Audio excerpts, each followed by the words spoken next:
ನಮಸ್ಕಾರ. ನನ್ನ ಹೆಸರು ಎಳ್ಳರ್ತಿ ಚಾಮುಂಡೇಶ್ವರಿ, ಆಂಧ್ರ ಗಡಿನಾಡು.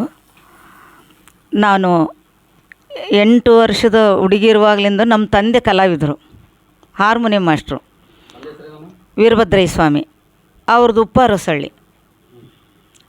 ನಮ್ಮ ತಾಯಿಯವ್ರದ್ದು ಆದೋನಿ. ಅವರು ನಮ್ಮ ತಂದೆ ಸ್ವಲ್ಪ ಬಯಲಾಟದಲ್ಲಿ ಸಾರಥಿ ಪಾತ್ರ ಅದು ಇದು ಮಾಡ್ತಿದ್ರಂತೆ, ನಾಟಕಗಳು ಕಲಿಸ್ತಿದ್ರಂತೆ.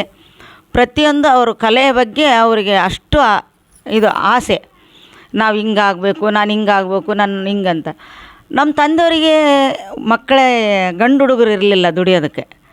ನಮ್ಮ ತಂದೆ ಭಾಳ ಕಷ್ಟದಲ್ಲಿ ಜೀವನ ಮಾಡಿದಂಥವ್ರು. ಆಗ ನಾವು ಕಂಪ್ನಿ ಸರ್ವಿಸ್ ಮೊದಲು ನಮ್ಮ ತಂದೆಯವ್ರದ್ದು. ಗುಡಿಗೇರಿ ಬಸವರಾಜ, ಗುಬ್ಬಿ ವೀರಣ್ಣ, ಕಡಪಟ್ಟಿ ಪ್ರಕಾಶ, ಕಮತಿಗಿ ಹುಚ್ಚೇಶ್ವರ ನಾಟ್ಯ ಸಂಘ ಕಮತಿಗಿ ಅಂಥ ಕಂಪ್ನಿಯೊಳಗೆ ಪಾತ್ರ ಮಾಡಿ ಹಾಸ್ಯ ಪಾತ್ರ ಮಾಡ್ಕೊತ ಬಂದು, ನಾನು ಹುಟ್ಟಿದ್ದು ಮೈಸೂರಲ್ಲಿ. ಅಲ್ಲೇ ಹುಟ್ಟಿದ್ದದಕ್ಕೆ ನನಗೆ ಚಾಮುಂಡೇಶ್ವರಿ ಅಂತ ನಮ್ಮ ತಂದೆ ಹೆಸರಿಟ್ಟು, ನನ್ನ ಮಗಳು ಒಬ್ಬ ಕಲಾವಿದನ ಮಾಡಬೇಕು ಅನ್ನೋದೊಂದು ಆಸೆ ಹುಟ್ಟಿಬಿಡ್ತು.